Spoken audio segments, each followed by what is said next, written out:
Welcome to the Princess I'm Possible show.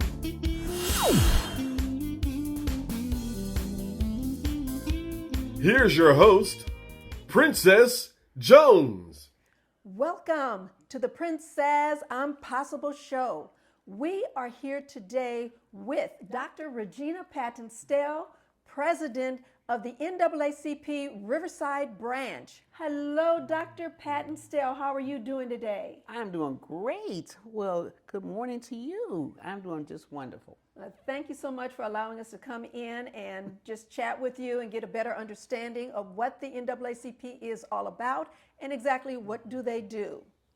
So what does the NAACP stand for and what is the mission of the organization? Sure. Actually, Princess, the official title is the National Association for the Advancement of Colored People. And that was chartered early 1900s. And the title, there's been some controversy because people wanted to change it. You know, we've been colored, we've been Negroes, we've been blacks, but we have had lots of discussion at the National Board, and they have decided to keep the name the same because even in the inception of this organization, it was always about working on the behalf of colored people. Many of you might not know, but at the very beginning, there were very close alliances with the Jewish community. And still today, the National Board has decided that we are still about working for the rights of colored people, and the umbrella has just enlarged, but the primary focus, of course, is on black people. We are an interracial organization, actually, that works for the civil rights for many people of color. Okay. Yes. So what prompted you to get involved with this organization? Well, actually, it's kind of funny. My sorority sister, Wadia Rucker Hughes, we affectionately know her in Riverside as Woody, who passed away several years back, kind of enticed me to get involved. I worked at the superintendent of schools office for over 30-something years when I came to Riverside, and she and I became close, not just as acquaintances, but back into our sorority year. And that work is very parallel to this work. And she kept saying, you need to do this, you would love it. And financially, I supported them for years as an administrator. But when I retired in 2008, I came on board to help her actually with the organization of NAACP Riverside. Okay. So now you're the president of the Riverside branch of NAACP. What are your duties? Well, my duties include, well, I'm an executive officer. I preside over all of the meetings, unless if I'm sick, of course, I have VPs, first VP, particularly Sharon Lewis Campbell, that will cover them for me. But I preside over all of the meetings. I am responsible for making sure that the chairmanships, the appointing the chairs. Now, the elected executive committee is elected. The elected officials, other than the elected officials, all of the chairs are appointed with agreement, of course, with the branch. But there are many, many committees in this organization, and I have responsibility to make sure those committees are doing their work. And I am also responsible for being the voice in that area for this organization nationally. That means that all statements from the organization are made by me and me only. And generally speaking, I am to make sure that the mission of the organization, which is to eradicate racism, becomes a reality. Bigotry. We have our main focus is policy. Policy, advocacy, and legislation are the big three things that we really push for. Mm-hmm. Any significant piece of legislation that has advanced colored people, or black people, have been as a responsibility of the work done in this organization. I really didn't know the scope of the work, so I've gotten involved. Yes, and I have this book here, 100 Years of the NAACP. If you really want to know the history of the organization, get this. This should be on everyone, I think, reading table, because it is the history. Okay, as you say, it's NAACP 100, celebrating a century, 100 years in pictures. So how would they go about getting that? I imagine you can get it on a line, I imagine. We were very blessed that the author of this particular book gave this to Woody, and Woody gave this to me. Okay. So, but you can get it online. Okay, so just go to NAACP and then they would be able to Yes, show yes, you how to get the yes, book. yes. Okay. Okay, great, great. Okay, prior to retiring, you were an educator for over 36 years. Can you briefly expound upon some of your positions? Sure. I think they were all in preparation for what I'm doing. I started in Chicago. 4 years I taught there, south side of Chicago. And I was kind of involved in the Democratic process there. Harold Washington, I helped with his campaign years ago. I happened to be in Chicago that summer he was running. I came here. I was recruited here actually by the superintendent of schools, officially known now as Riverside County Office of Education. That name's changed. But superintendent of schools, and I worked there 34 years. Served as teacher, then principal. I was over the principals as a director of special ed, and then I was made assistant superintendent in the mid-90s under Superintendent Dale Holmes. And I had the responsibility of special ed, alternative education, teen mothers, Head Start, lots of scope of work, jail education programs in the jails. And so my work territory was Riverside County, that Blight, Temecula, the whole county. So it's interesting that now I was going to share with you, officially the name is Riverside Branch 1059, but our charter jurisdiction is all of the county, really.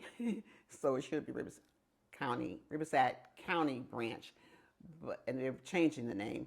But we do have a branch in the southwest section of Riverside County. It's called the Southwest Riverside County Branch, and they refer to us as the Riverside County Branch. So it's just my backyard that I've played in 36 years, and very familiar with 23 school districts and all the cities, and people have changed, but I know the geographics of this county. I worked it for years. Now, So. there's one thing that I did want to bring to everyone's attention. You were the first African American. That's true. That's First true. African American in that position as assistant Yes, superintendent. I was surprised when superintendent called me upstairs and said he had made that decision, and I was the first. From Chicago, that was a little interesting, but he expected me to do a good job. He had full confidence in me, and I told him I would not disappoint him. I think I did. I think I represented very well, but I really understand now it was preparing me, I believe I have now, because I do have relationships throughout the county, and it's served me well to have worked in the County Office of Education for the county branch leadership. And I finished my doctoral work at USC, and it's in leadership. So, yeah, that's what I do. I love it. As president of the NAACP, what in your background helped you to achieve this goal and this position? I think the responsibility, when you work for the county, I had at one time, I think over close to 1,600 people. It took almost 2,000. I mean, different locations, 110 locations from Blight to Temecula, French Valley, Marietta. I know Moreno Valley, the pass. We call it the drop down to Hemet, San Jacinto. And understanding the protocol of working with different levels of municipalities, whether it's a school district or a government organization, social services, the health department, all of those departments that serve this county, I interface with them as director, but mostly as superintendent. So a lot of groundwork was laid at that time. Like I said, even though the people have changed, the entities are there. I understand the protocol. I know how to go in. I know where to intersect. And I love the work. I love the work. I love the work. I love it. And I have a great team. I was honored very many times actually for being a team leader. Probably coming from a family of 8 kids, you kind of learn that. I can usually work with most personalities and bring people together. So I think that was the liaison, the connection. Okay. So why did you accept the position as president of the Riverside Branch in, NAACP? I told people, interesting enough, this is kind of, even at her funeral services, the state president, Alice Huffin, the former state president, asked me during the service would I do it. And I told her I would pray on it. She laughed and said, you can go pray, but I've already talked to the Lord about it. Now, you say the services. Woody Rucker Hughes' services. Okay. I was approached by the state president of the NAACP. And actually, she said they had talked about it. I guess she and Woody, possibly, but I would be the person possibly to serve in this area. So it wasn't that so much as Woody had asked me, and I had said to Woody, that's not something I plan to do after I retire for 36 years. I had planned to travel. And it's hard to travel and do this, even though I've been able to do a little traveling, but this is on the grounds working. This is on, basically, I'm retired, but I'm not retired. Every day I'm doing NAACP work. But I really did. And when she passed, it was just the right thing to do. I did pray on it, and it is the right thing to do. You know when it's right, and I knew it was right, and I had to do it. And I'm enjoying the work, but I am preparing others to take over this spot. Okay, well, bottom line, it appears that Woody Rucker Hughes, she definitely prepared you for this position. She knew. Yes, interesting enough, I would say we have a primary circle of people that she brought together that I didn't know, and we kind of laugh and say we know that Woody, a lot of people call him Mama Woody. I don't really call him Mama Woody. We were more siblings, but she brought us together. She knew the people. She brought us together to do the work.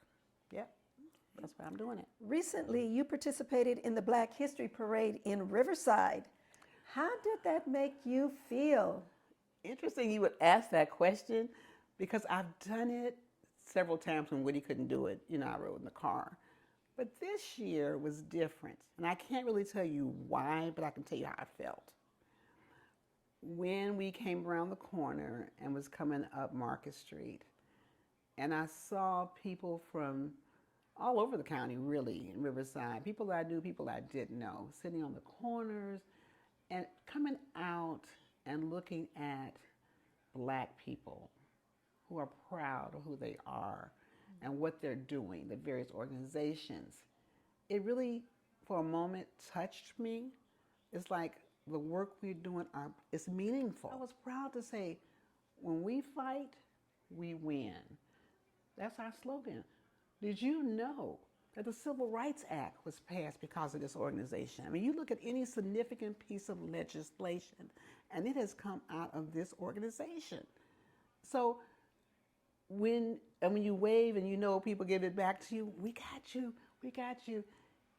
It was so inspiring, and it was just a great day to see. And the kids are there, it's about the generations of legacy now. Kids, you know, seeing, and they said, oh, I can't tell you how many people came up to the car, because we have Woody, a big picture of her on the side, and a couple of people came over and touched her picture and said, that lady right there, how she impacted their lives.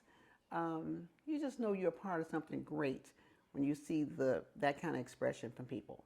So this particular parade was just very, and then we have elected our first Black official assemblyman.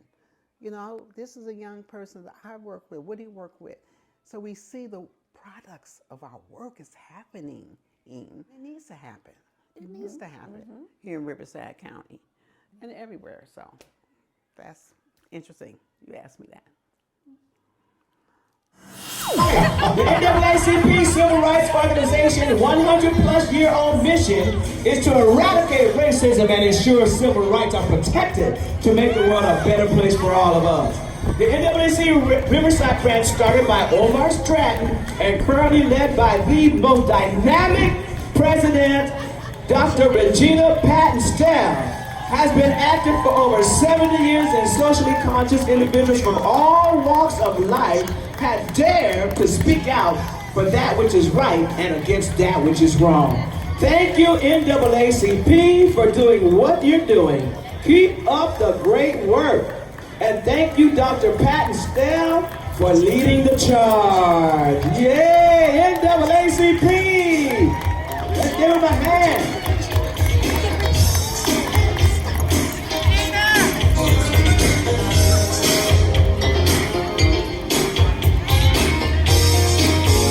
Ladies and gentlemen, let's give it up for Riverside County Sheriff's Department.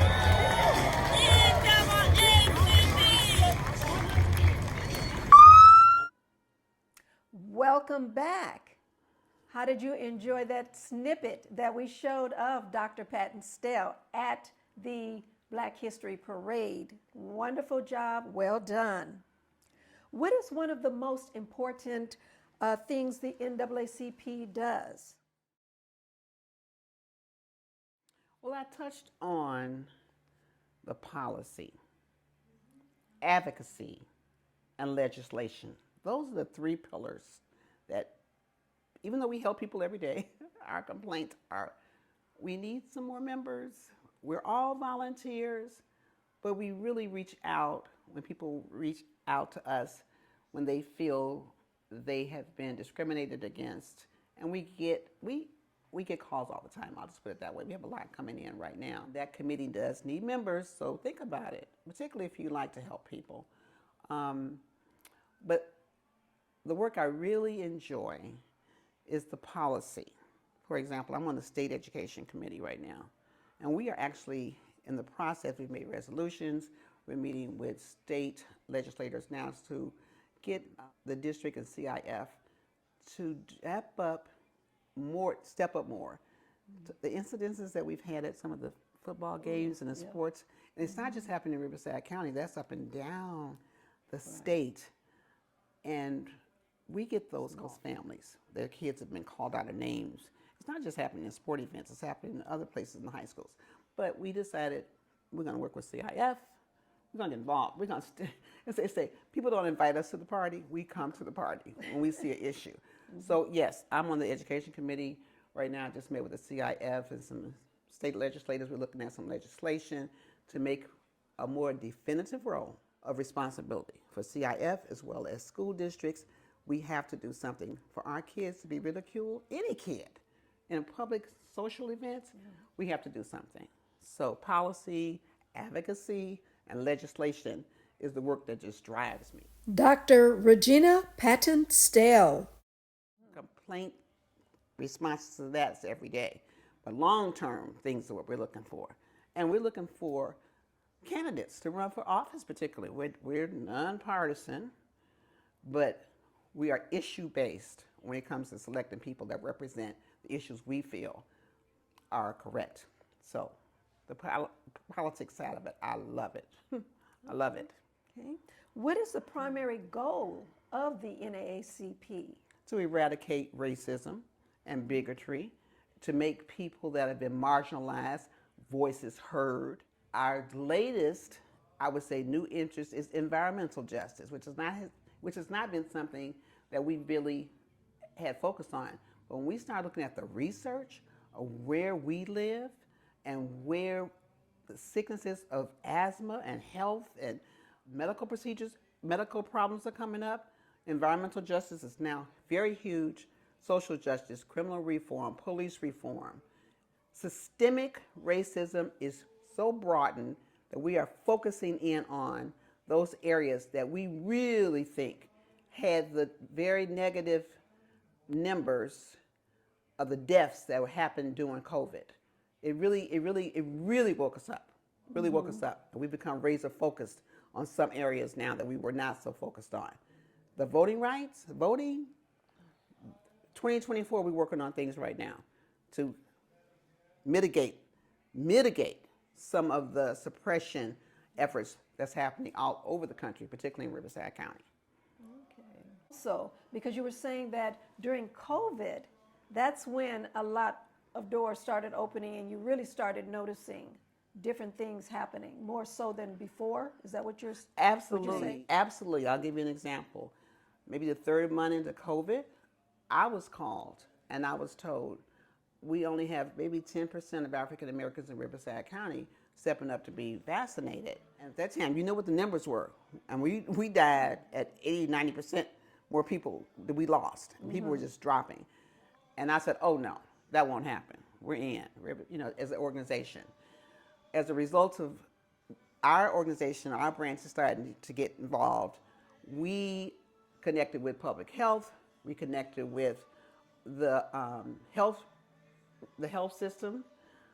We now have a collaborative, about 16, maybe 15 organizations. Dr. Patton-Stell, what is the primary goal of the NAACP? The primary goal of the NAACP, I mentioned earlier, is to influence policies. I talked a little bit about that example with the CIF and the districts. We're working with them right now to strengthen the role of the CIF and the districts in eradicating or stopping some of this activity going on in high school sports activity. That's one of the things we're working on recently. But the primary goal is policy, advocacy, just general advocacy for the marginalized or voices that are not heard.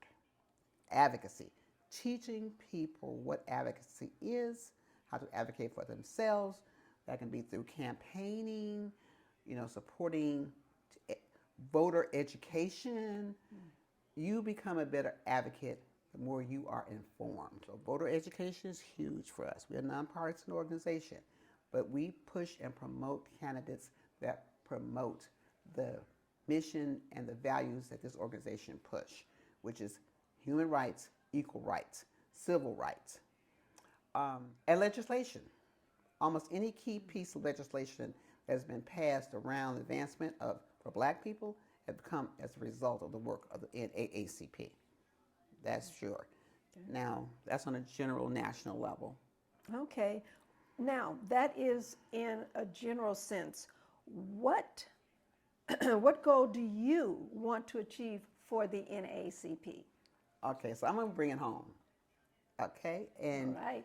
You probably know this, but it is a national charter, game changer, to work with youth activists for tomorrow.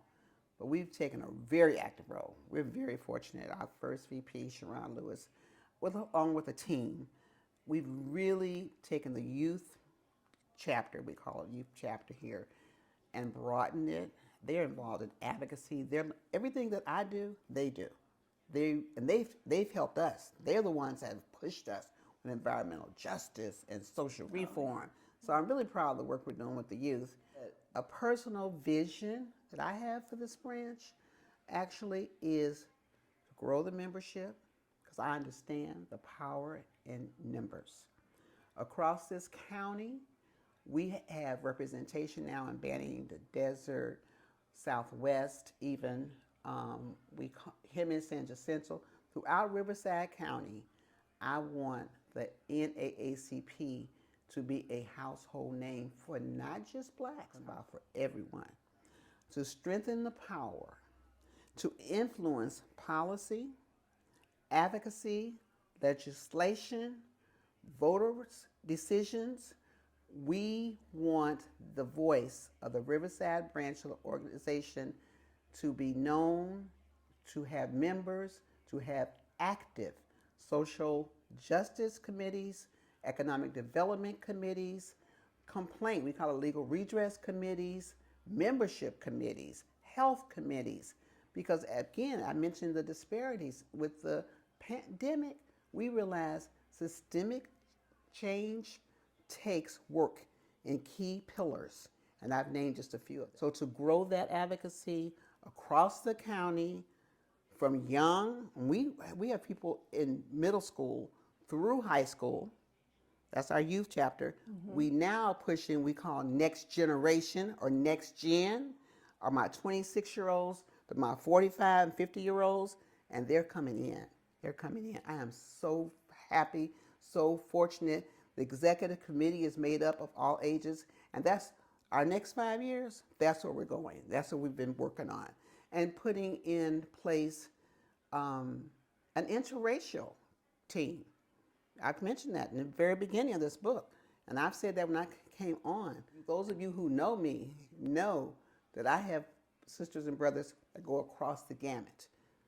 But my sisters and brothers have to believe what I believe and we believe is everyone is created equal. Everyone. So that is the vision, and that's where we're going, and that's the priority. And we need you. You're watching this, we need you. So would you say to me, viewers, now we understand what Dr. Patton-Stell's vision is, and it sounds like that's going to be your legacy as well. Would you say that is your legacy? Well, I would say yes, but I always tell people, you hear in my meetings, this is a legacy that I grew up with. I grew up in a family that is not one person, it's all of us. That legacy is to make people understand if everyone does a little bit, then the job will be done, it'll be done well, and it will be sustained. And that's actually a quote from my mother, Bernice Patton. Hi, I'm Elwood J. I host the Old School Jazz Show every Thursday from 3 to 6 p.m. I play the finest in jazz. So why don't you tell a friend? And also, why don't you download the app KUBU 96.5 FM. Hey, have a wonderful day. Okay. What advice would you give to someone aspiring to elevate to an executive position in the NAACP or organization, period? Well, you know, I really think that your passion has to be ignited. First thing you should do is do the research on an organization or any entity you get involved in. I did that with Delta Sigma Theta. At 19, I became a Delta. When I understood that I love all my organizations, but Delta Sigma Theta, you do the history. They were committed to social action. They marched in the verse Women's Right March. I knew that identified with me. So, and I must say that my work in Delta from 19 to every age I am now, 50 years I've been a Delta, began the catalyst for the work I'm doing with the NAACP. When you find you in an organization, your commitment's going to be there. Because you have to work. I mean, it's tireless, but you're not tired when you're doing what you want to do. And I go to bed at night, I am tired, but I'm a happy tired. It's a good trouble. It's a good trouble. Examine your motives. Examine. Don't join organizations for titles and labels.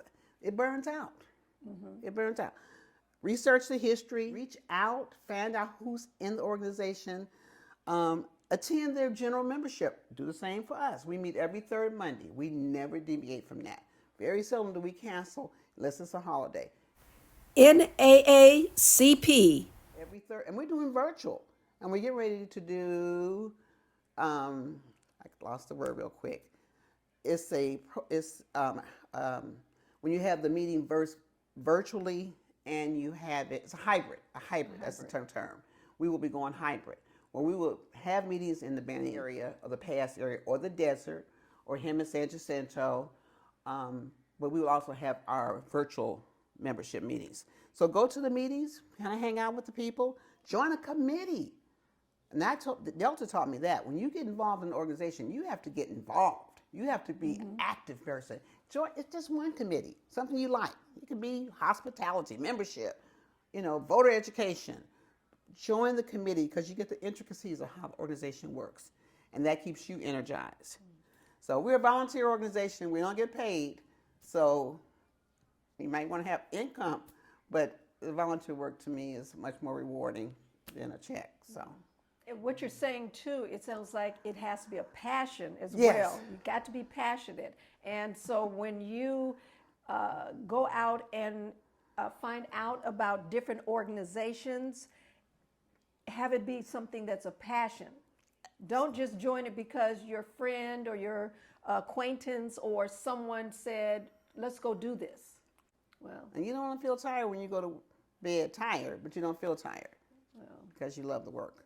you just took us down Advice Avenue and Suggestion Street. It's Thank real. you. It's Thank real. you. You're welcome. So if our viewers are experiencing racial profiling, discrimination, inequality, anything of that nature, and need help, or if they're just interested in joining the NAACP, how can they contact the organization? Okay, well, of course, we have a website, and that's pretty easy. That's NAACP Riverside Branch.org. NAACP Riverside Branch.org. I would go to the website. I would also, we have a Gmail, and I actually have a Q scan. I'll just leave you that Q scan. You can also have that up. They can go right to the website. Contact me. I usually don't, but it's fine. My cell number, I'm retired, it's 951-217-0055, 951-217-0055. Our email is rivnacp@gmail.com, RIVNAACP, rivnacp@gmail.com. And then we have a mobile office, and that phone number is 951-324-9603, 951-324-9603. So you can call our mobile office. We have a mobile office that moves around. And then, of course, you have my personal cell.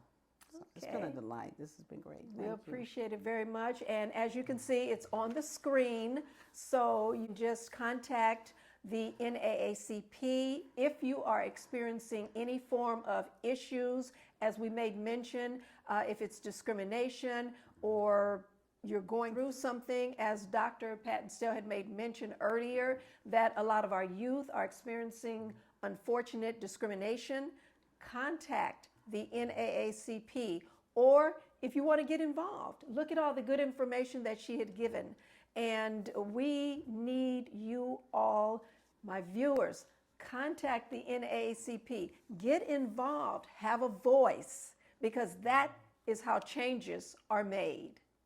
So Dr. Regina Patton-Stell, we want to thank you again for allowing us to come in. You are welcome. And for you to give us more information and enlighten us exactly what the NAACP is all about. Thank you very much. We appreciate it. You are so welcome. Thank you so much for having me. Thank you so Thank you. much.